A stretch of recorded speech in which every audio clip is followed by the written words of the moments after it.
Excuse me. Here's just another chance for me to make a fool out of myself. I haven't done this in so long, it's kind of weird. I do have the eyes up, so hopefully that gives you a good view. I'm in the dark myself, so maybe if I have a lot of people in the dark, looking around like that, definitely are cat eyes. I really like that animation, but here I am, just being me. So I haven't done one of these in months and months, so I apologize for that. But I'm a tiny bit nervous about that. So let me go through the chat here. Hello. Funny stories with old school Kurt. I like that name. Um, hey John, how you doing? Haven't talked to you for a while. Hope things are going well. Hey, hello to Adam too. Hope things are going well for you. Right now they are. I'm a little when I got up today because I think most of you know I don't really sleep like everybody else. Um, I'm a total night person, and since I work at home, I kind of sleep during the day. I stay up all night, and that helps me put videos together because of the dark. So I got up probably around, I don't know, maybe around 2:30, 3 o'clock. And when I first got up, I was all not thinking I would be able to do this. I felt horrible. I had to go and take a couple of my epilepsy pills because I had slept for a long time and I was just so out of it. But they got me feeling better. I'm a little nervous still, but it's good to see some people here. Let's see. Dan, how's my day going? It's going much better now, so I'm happy to be talking to you guys. Before I did this, I went and had dinner, and I looked through my email because I was really curious about some of the old stories that I first did when I started this channel. And tell you guys a little bit of a story. When I first did this, I had a strange period of time where I was sort of dopey in love over somebody who lived in Nevada. So, right after the beginning of the channel, I went to Nevada, and it was hard to work there, even though I had a lot of time uh, to myself. But it didn't feel like home. It was very weird. And I didn't have videos for a few weeks, but the ones that I did, I would email them to myself back then, just to make sure I'd always have a copy of them. So I went through some of them, and I found some of the old stories, which I will read in a little bit. It's really interesting to see how far things have come because a lot of those beginning stories were very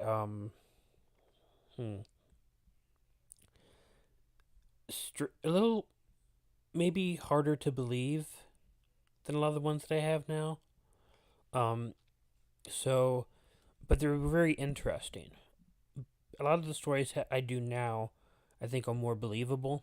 I'm not saying anything against the people who sent me those early stories, but some of them are just a little more wonky than the ones I do today.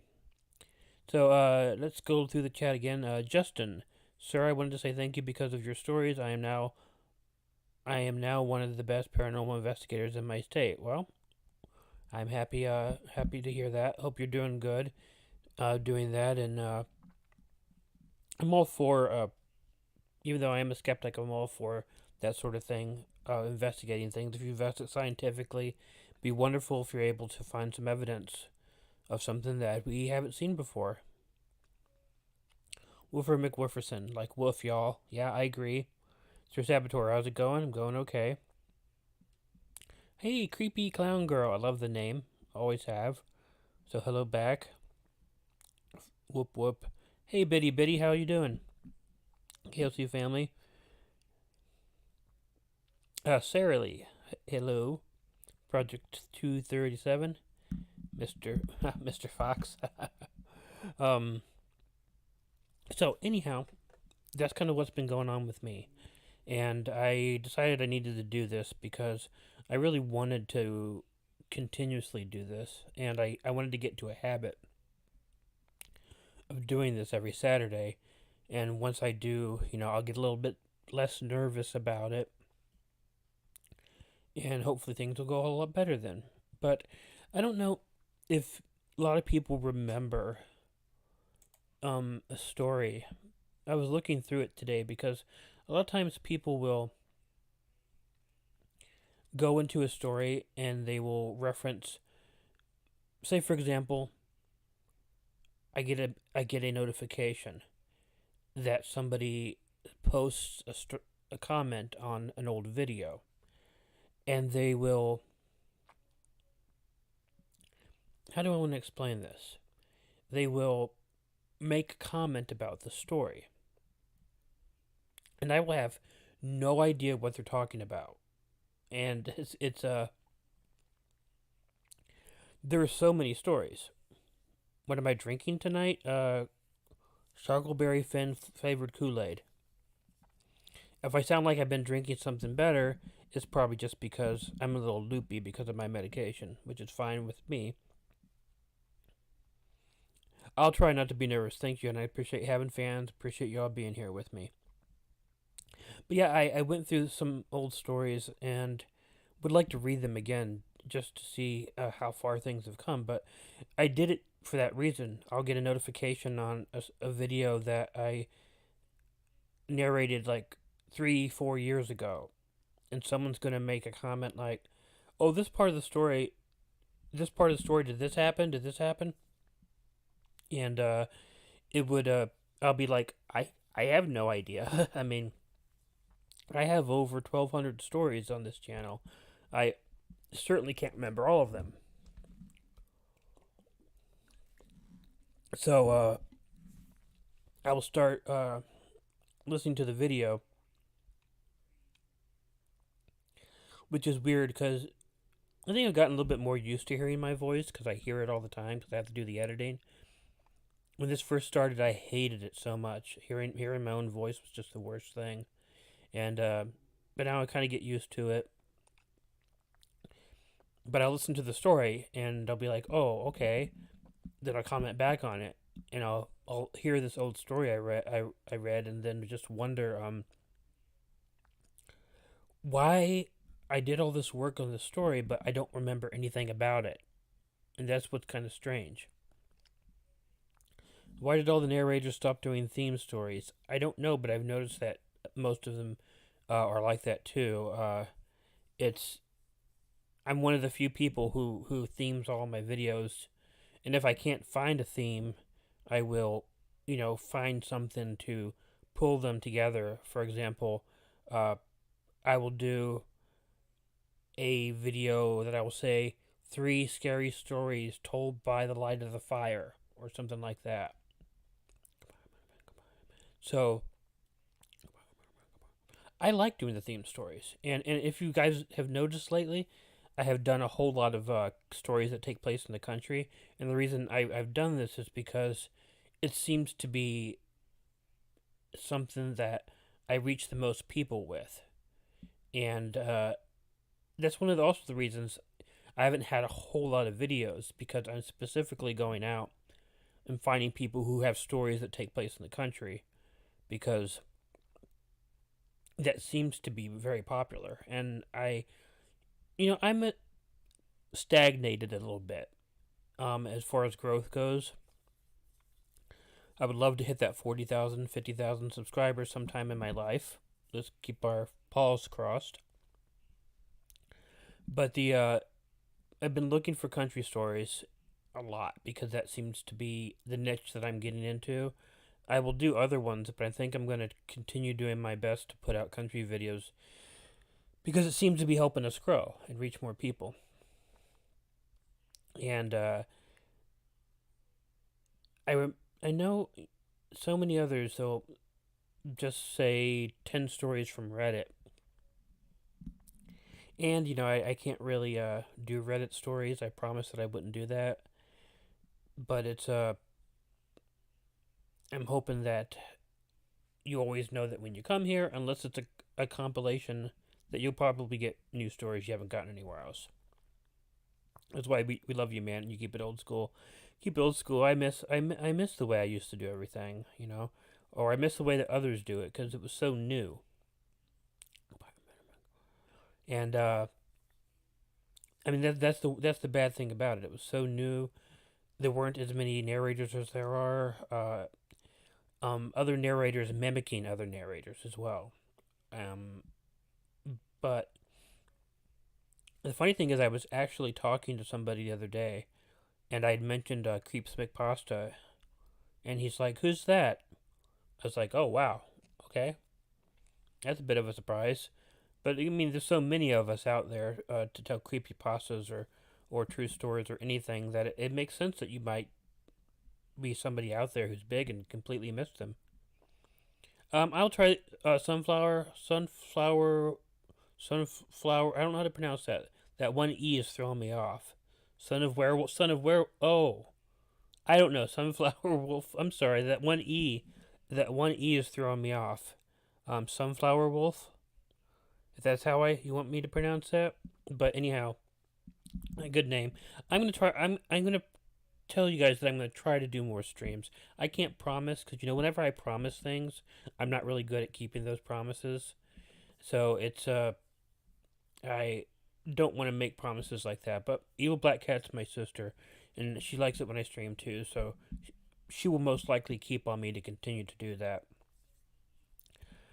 KOC, have you ever received stories so fake and stupid that you refuse to narrate them or to reply to the writer? Sort of yes, sort of no. I have received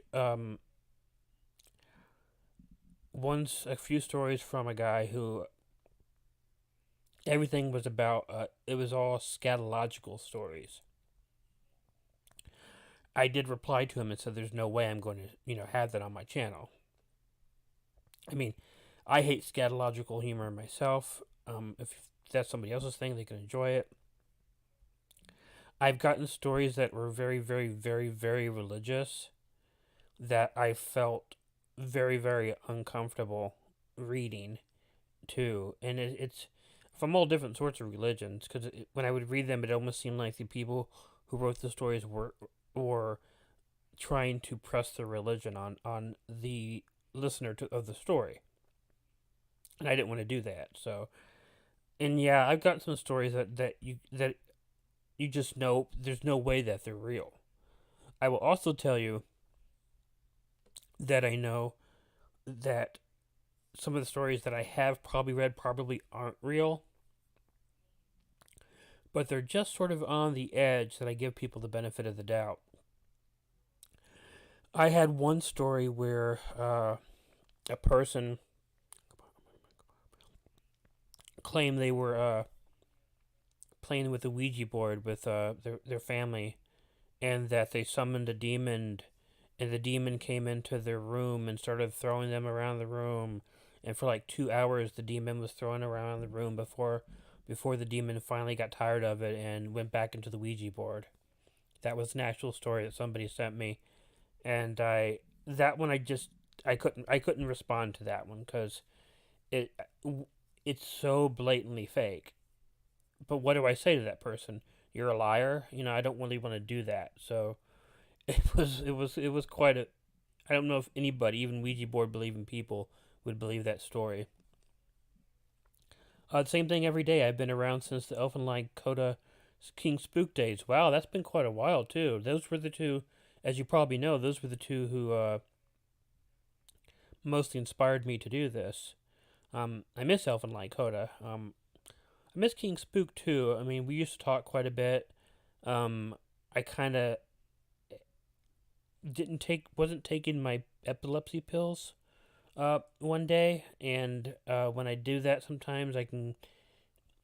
It's not good. I need to be taking those every day because as you guys know, I get partial seizures, and when I get partial seizures, I can have little audio hallucinations sometimes, and I really had some thoughts that made it seem like King Spook was like mad at me or yelling at me, which he wasn't.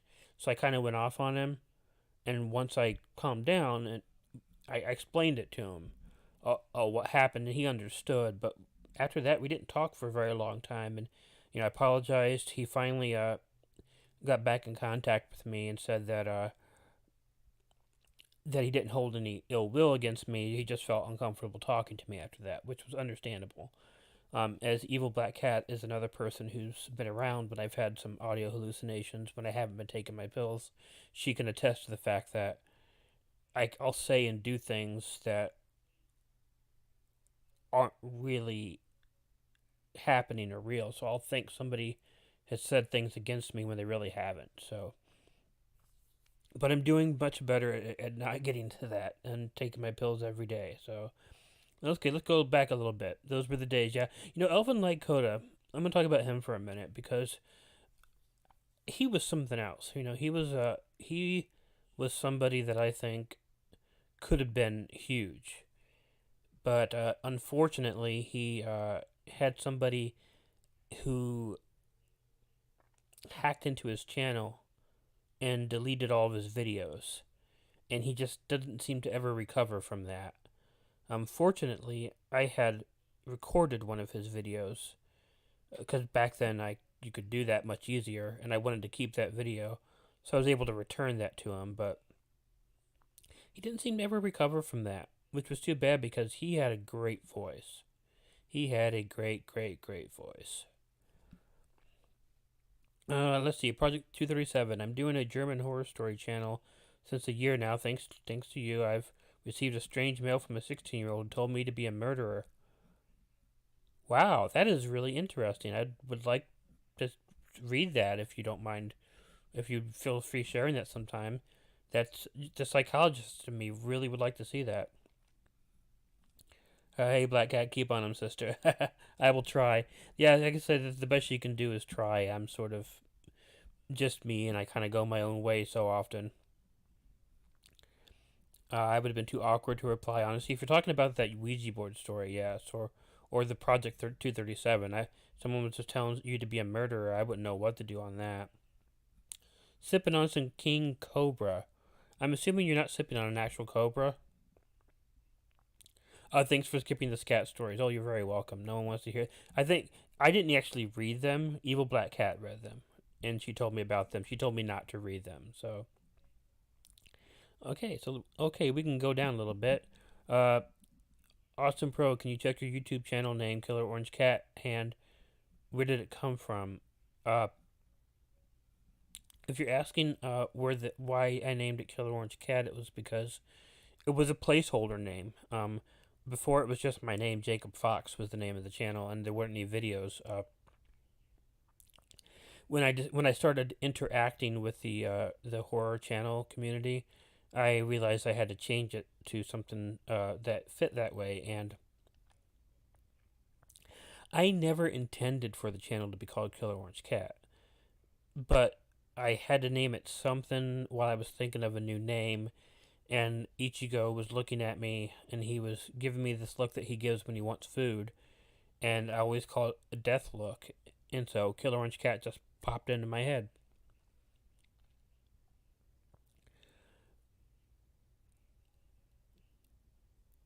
Yeah, she does. Evil Black Cat does run the merch shop. The merch shop is all hers. The money goes to her. She does all the work. I just have it on the channel. She made a few new masks. If you look at it, I like the new mask, the orange one, so you can kind of look like Ichigo yourself.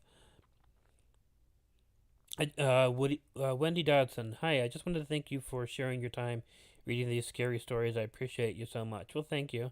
Thank you. Oh, Sarah Lee. Sir Imes had a great voice for narrations, too. Um, did he stop, too? I think he's one of the ones that stopped, right? Uh, but yeah, if you look in the merchandise in the merchandise store down there, you'll see there's at least one new mask. I thought she did two, but she might have just done one so far. But just take a look at them; they're kind of neat. I can't. They're heavy, and I can't get up. The dog is on me too. Yeah, you'll go. I'll go into the living room because Evil Black Cat spends most of her time in the living room, And I'll just go in there one day, and there'll be a collie on her. There'll be um, 5 cats on her, and they have absolutely no idea how that happened. So, Kristen, Justin, Babers, hi, love the stories. Thank you. Let me read you guys one of those old stories. That's kind of one of the things I wanted to do. And then I think what I will do is I'll read one of these old stories, and then I will probably later on read a newer story and show you how different the stories are that I get now. Um, oh darn it. Okay, it's gonna take a minute to find it because I opened it up and now it's gone. Camping story. Oh, wait a minute. I didn't see this one earlier.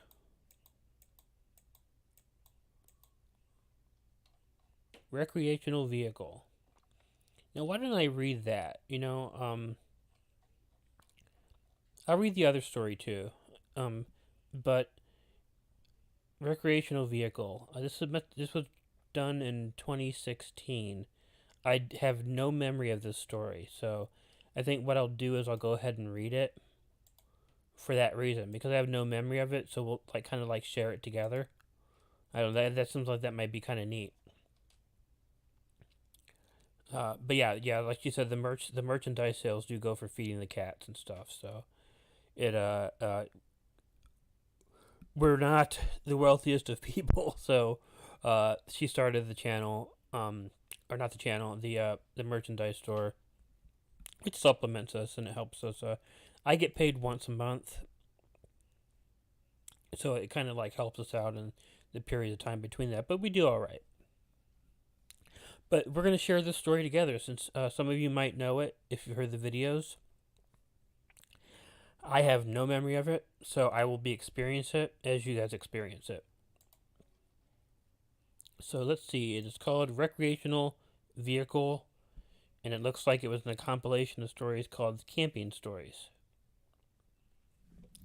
Let me get myself a drink of Kool-Aid real quick.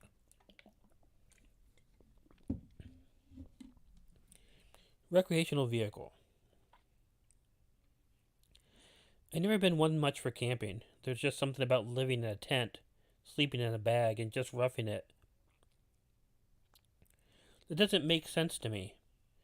It just seems like whenever I gone camping that I spend the whole time just wishing I was in a house, or at least a hotel with some modern conveniences, so I usually don't go. My best friend Tommy, however, always loves to go camping. He wants me to go camping too, but he can never convince me to do it, for the reasons that I've already stated. About 5 years ago, Tommy broke down and bought an RV. He would have just camped in tents himself, but he thought if I had some modern conveniences, that I would be more likely to go. I can't tell you that I wanted to, but hell, the guy bought an RV just so I could go camping with him, so how could I turn him down? Tommy and I took off a weekend, and we drove out into the woods. I was not dreading the experience as much as I usually would be. The RV was really nice and comfortable, and I knew that I would have a lot of fun having some quality time with my best friend, all with the added convenience of not sleeping in a tent. Tommy found a good place out in the woods. I was a bit weirded out though, because it didn't seem like we were on an official RV parking area. I was always under the impression that those places had electricity hookups for the RVs. Besides the fact that there tended to be other RVs there. Upon bringing this up to Tommy, he told me it was some land that belonged to his uncle, and he had permission to camp there whenever he wanted to. I enjoyed the conveniences of the RV. Tommy, on the other hand, was not going to sleep in the RV. He pitched a tent, parentheses, meaning he put a tent up outside, and intended, sorry, juvenile, I know, and intended to sleep out there. The first night, Tommy and I shared a lot of beers, and we just talked for hours and hours into the night. It was likely past 2 a.m. when we went to bed.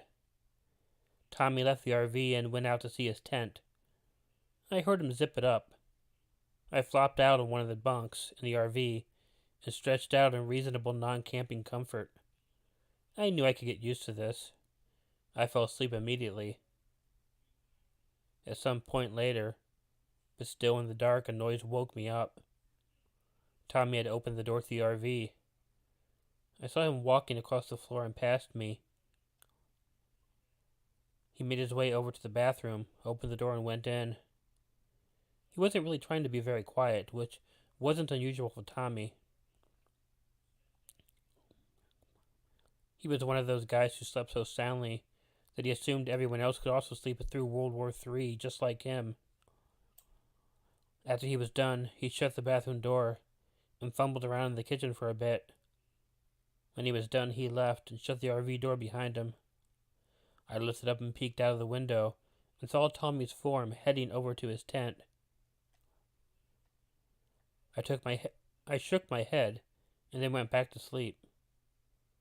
The following day, we did a lot of typical camping things. We went hiking, fished again, and when nightfall came, we sat around the fire and had and did the typical ghost story, urban legend telling. As like the previous night, we stayed up late. When it was time to go to bed, Tommy excused himself to the tent, and I went into the comfort of the RV. I fell asleep and woke up at some unknown dark moment during the night when I heard my RV door open. Groggily, I opened my eyes and watched Tommy's form walk past me and over to the kitchen. He messed around in several of the drawers for a moment, and then he made his way over to the bathroom. When he went in there, I rolled my eyes and closed them to go back to sleep.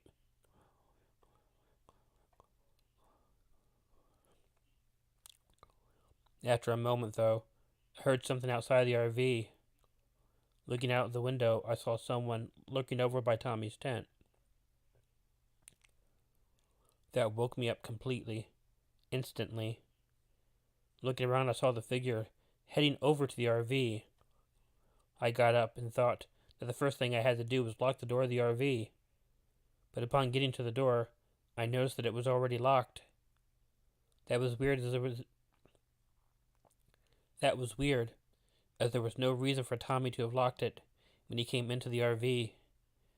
I was about to go over to the bathroom door and tell Tommy that someone was lurking around when I heard the unmistakable voice of Tommy from outside of the RV tell me, "Hey man, why is the door locked? Someone got into my tent and took my hunting knife. Let me in." My insides went cold as I realized that both last night, and more importantly, the current night, it was not Tommy that had come into the RV. Even worse, I heard the bathroom door open. Frantically, I unlocked the RV door and pushed my way out. I slammed the RV door and moved past a very confused Tommy, trying to explain to him that whoever had taken his knife was now inside the RV. I didn't get much out, though, when the door opened. Thankfully, though, Tommy was a lot more prepared to deal with the situation than I was. As the door was opening, he grabbed it and slammed it hard against whoever was in the RV. The hunting knife fell out of the man's hand and onto the ground as he fell back into the vehicle. Tommy grabbed it. The man recovered, though, and obviously had enough sense to run to the driver's seat of the RV and open the door and get out. Tommy tried to catch up with him, completely enraged over what had happened, but the guy got away. Afterwards, Tommy and I packed up all his things from the tent and put them in the RV. We, of course, were not comfortable staying there, so we drove home right away.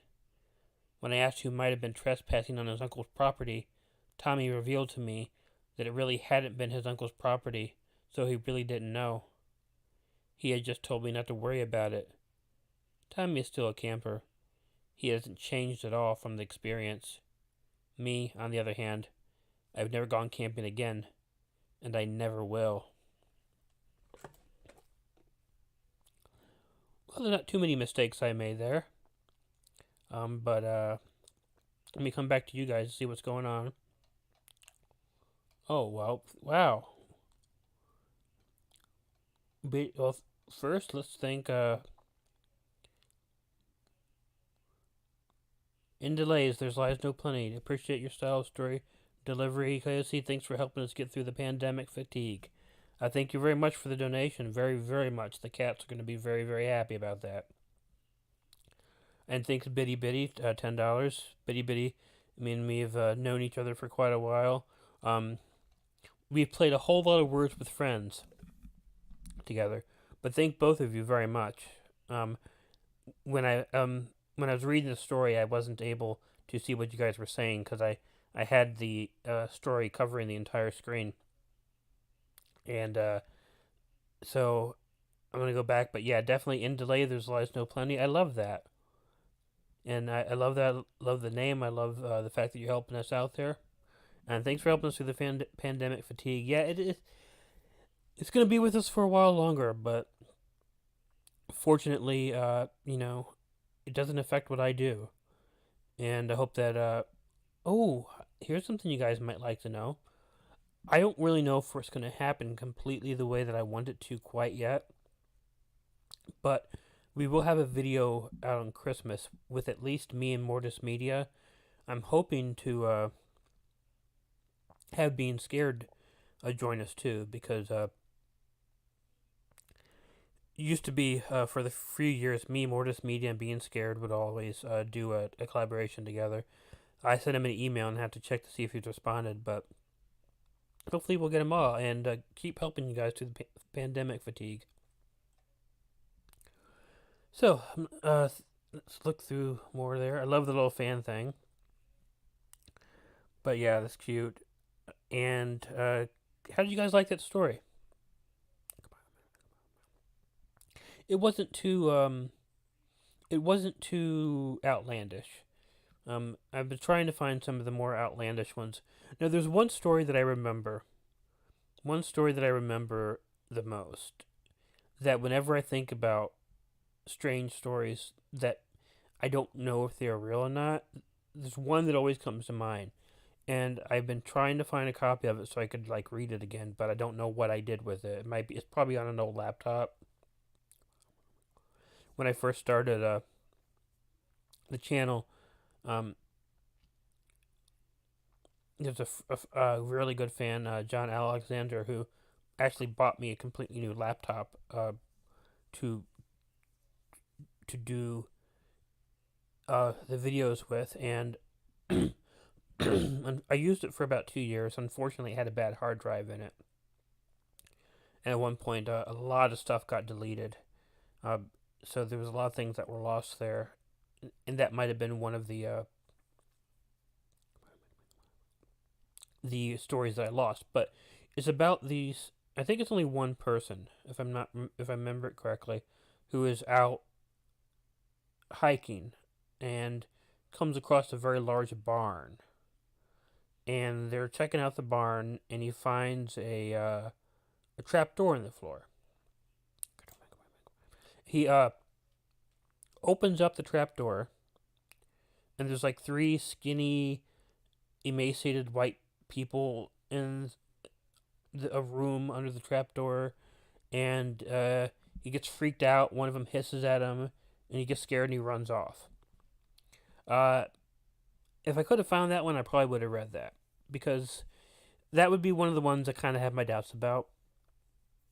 But I talked to the person who wrote the story, who insists that it happened. So I went ahead and I read that. So, oh, I see Claire Strange is here. Hi. But yeah, that would be one of the ones I really want to read because it's so hard to tell. But here, do a PPLJ, do occult witchcraft stories when you can. If I have a chance to, I will. I haven't done those in a while. I will try to find some. But Project 237. As a narrator myself, I know that you get less and less scared with every story you read or work on. Have you ever received a story which scared the crap out of you? Yeah, that is a really, really good question. Yes. And, well, I don't know if this is actually correct or not. Um, but there's a really early story um, that I read where somebody is hearing what they think is their friend or their roommate in another room working out, and they hear, but then nobody's actually in the house, and when because the roommate finally comes home later, and he keeps hearing this sound like 1, 2, 3, 4, 1, 2, 3, 4, coming from his roommate's room, and when he realizes his roommate's not home, maybe he gets a text message or something. That one kind of scared me because I spent a lot of time in the dark. Yeah, but that one, I'd say that one creeped me out. I'd like to try to think of one that really may have really scared me. It's, I'm not sure. I mean, if if you've ever read the story, it's a fictional story, but it's called A Story to Scare My Son. I think I read that one on a live stream earlier this year, where this kid talks to this guy, like helper 24 or 25, and the guy comes and he finally gives him his address, and he decapitates the kid's parents and holds the parents' heads inside the bedroom and make them talk in silly voices and stuff, and then he torments and kills the kid, and then finds that there's a baby in the house, and when he finds the baby in the house, he gives it a name, and this guy's just telling his son the story, and then the son has the exact same name as the baby had, so the implication is that his dad killed his real family. That story is fiction, but that scared the living crap out of me when I first heard it. Chimera Cat, hi, how are you doing? I remember that one too. Hello Wasabi. Nice to see you. How are things going over there? Rooster Cogburn. I had something scary almost happen to me a few years ago. Almost married the wrong person. That could be quite terrifying. Yeah, see, your Black Cat agrees with me. The that helper 21, helper 25. I don't remember what it was, but I think the first time I heard it, Creeps McPasta read it. But I I haven't read listened to a lot of just creepypasta narrators or lately. I've been trying to listen to mostly just other true story narrators or quote unquote true story narrators like me to get ideas for what sort of themes that I should find. The creepy fox I listen to quite a bit. Homeless stories scare me. Well, I do have a few of those, and a couple of them actually have to do with me. Th- this I'll tell you the story that scared me the most, but it's hard for me to say. Sorry, got a little something in my throat there. It happened to me, and I've had so many bizarre experiences, but the scariest one was when I was trying to make friends because I moved to Verona, Wisconsin.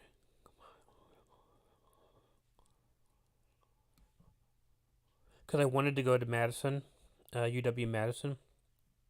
Unfortunately, there's sort of a rule there that if you've moved from out of state within 2 years, you can't get in state tuition there.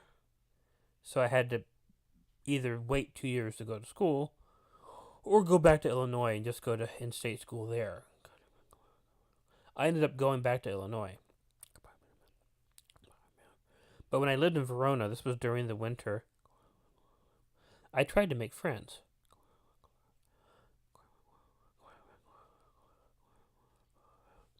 And there was this guy that I was talking to who wanted to hang out. He lived very far away, like 2.5 hour drive away.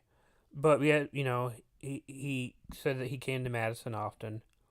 So he came to Madison. We went and watched the movie Munich. It was a Steven Spielberg film. Munich, I think it was called, or something like that. I only saw it the one time. And we hung out and said, hey, maybe I'm making a friend. He invited me over to watch some movies and stuff. And the whole thing was very, very, very weird because it was a long drive, but it, he lived in this house in the middle of nowhere. And when I came in, he started, I think I told you guys this before, he started telling me that the house would be perfect house for a serial killer to have because he could lure people in there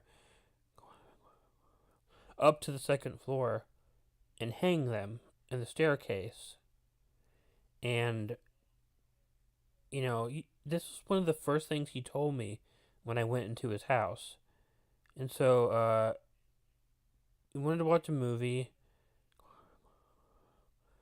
And he got me a glass of wine, which I did not drink because, someone tells you that their house is a perfect setup for a serial killer. I think the last thing you really want to do is drink the wine that they give you. And also because I plan on going home. Because I was like, there's no way I'm staying here. Hey, Oki, nice to see you, and hope you have a great night too.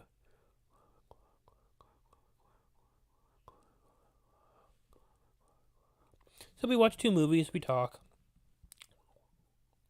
And then I'm like, I need to go home. It's late. And he's like, oh, it's too late to drive home. You can sleep here. And but he's not. He's like standing in front of the door. And I'm like, trying to think of something that I could say just to get me out of the damn house. It's like he's like, you drink too much wine. I drink half a glass of wine over 4 hours, and it wasn't even half. I sipped it a tiny bit just to make it seem like I was drinking it. But he was standing in front of the door. No, you can sleep here. So I'm like, no, I have medication I have to take before I go to bed. I won't be able to sleep. He was doing everything to get. It took me about 45 minutes to get this man out from in front of the door. Goodbye, oh man. And finally, I went and I drove home. And keep in mind again, like I said, this is a 2.5 hour drive. I got home at about 3 o'clock in the morning. I actually had to be later than that. It was probably around 4.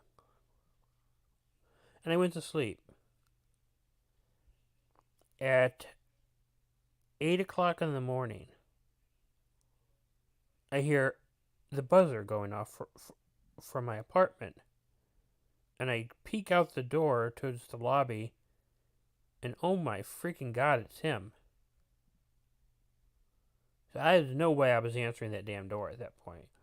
And I didn't have a phone to call the police because we didn't have a. I may have had a cell phone at the time. I really don't remember. I guess I probably did, but if I did, I didn't know where it was. And we didn't have a landline. And so he was knocking and pounding on the door. And then he ringing the buzzer, ringing the buzzer, ringing the buzzer. My car is in the parking lot. It was a red Saturn SC1. There was no way that he didn't know it was my car. So he not only does that, he goes to the back of the house and tries to look in my bedroom window, which is a big window. So I kind of plant myself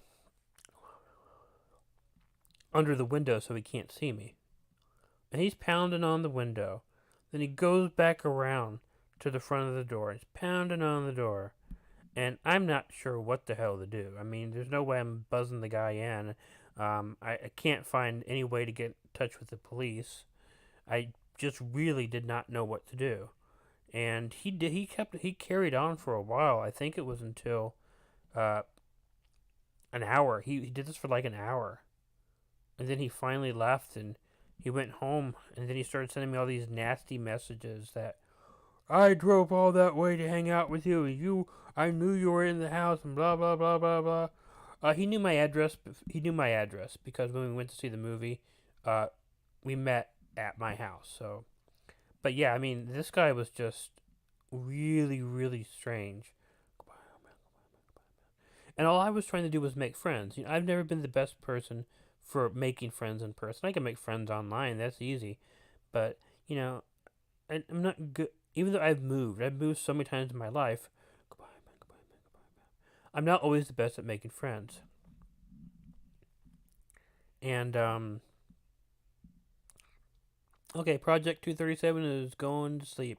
So good night. Thanks for Thanks for coming here. Thanks for chatting with us. I appreciate it. Who's whispering? That's me.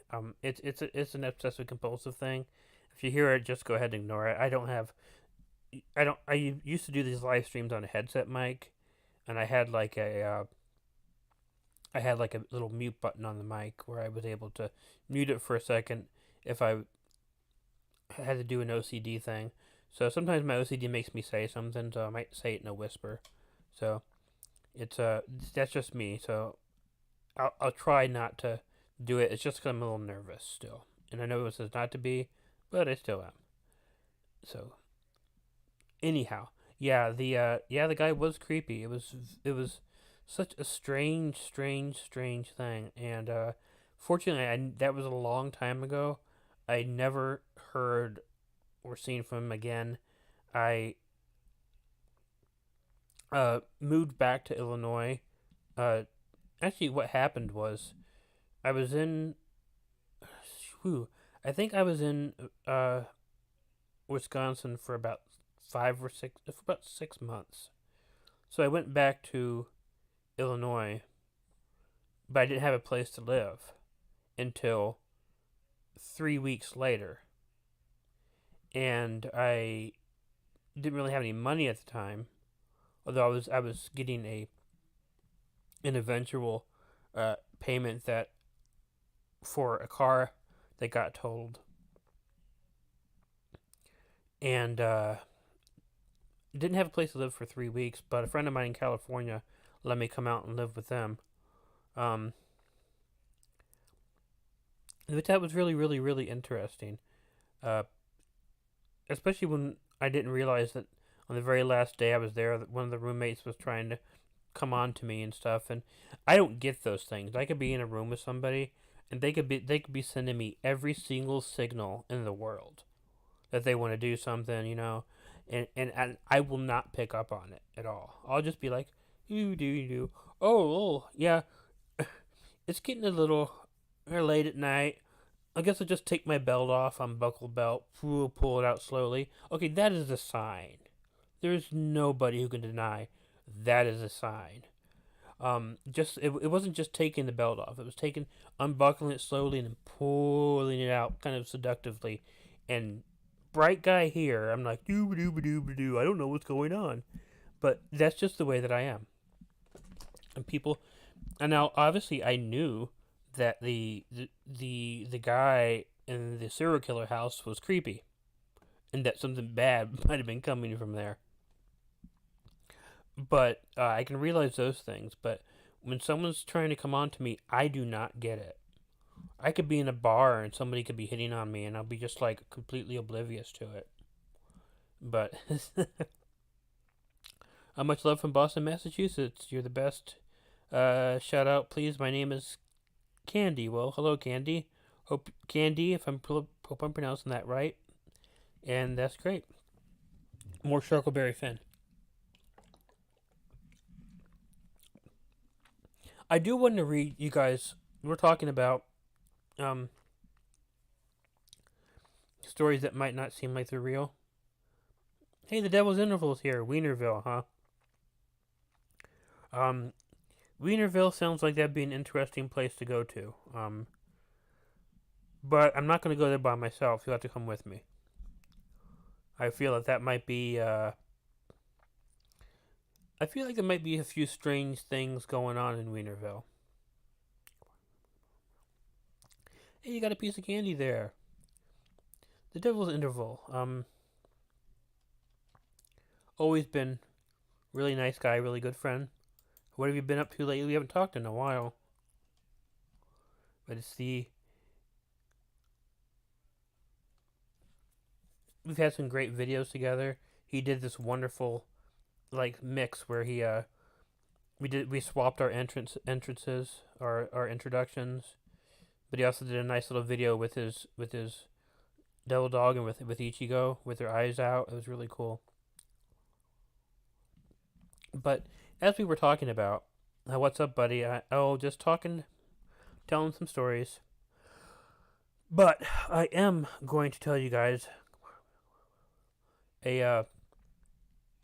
got to catch up. Yeah, I'll send you an email or something right after this too. See, but let me tell you guys about this. Now, we were talking about stories that might not seem like they're true. And that's kind of funny because when I was looking for stories to possibly read, that's exactly something that I found. Let me go through here real quick and see if I can find that again. There is a story here that again, I'm not going to say didn't happen, but when I originally read this story, that was my reaction. I'm like, no. This is just a little bit too. I mean, there are people weird enough to do this, but I was like, no, there's no way this happened. But I talked to the lady who submitted it, and she insists that it did. So I'm going to read that one for you.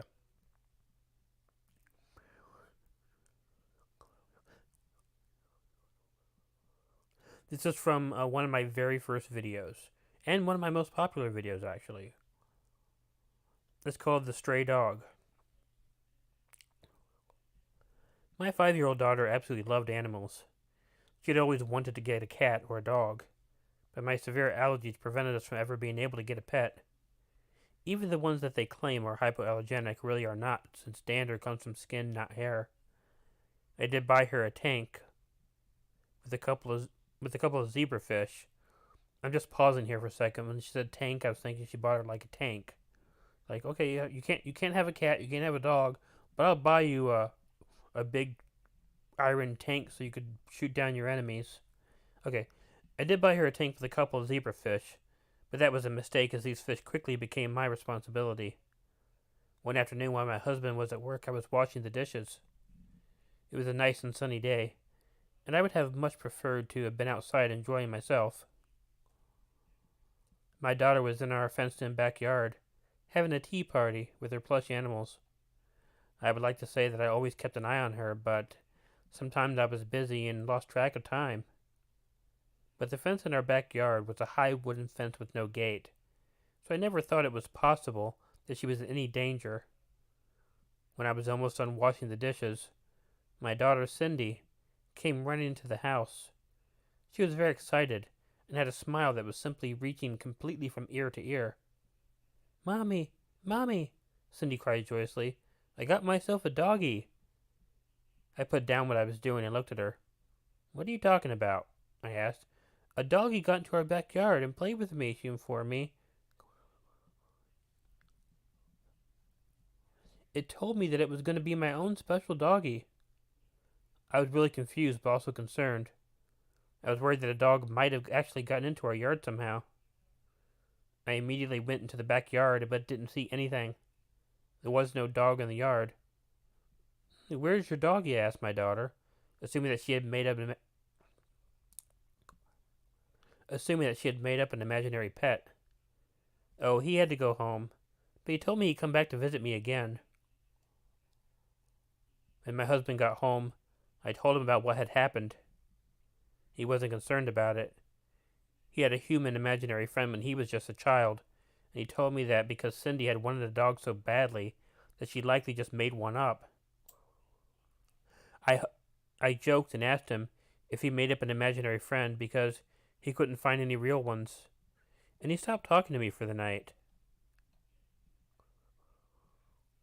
For the next week, things went on much like they did the first day. While I was washing dishes or cleaning the kitchen, Cindy would be out in the backyard playing. Each time she came back and told me about her fun playing with her dog. On Thursday, Cindy was out playing in the backyard when the strangest thing happened. I heard a bark. It was a very odd sounding bark, very deep and almost kind of muffled. Well, I was immediately concerned. If a stray dog had been getting into the backyard somehow, who knows what it could do to my daughter?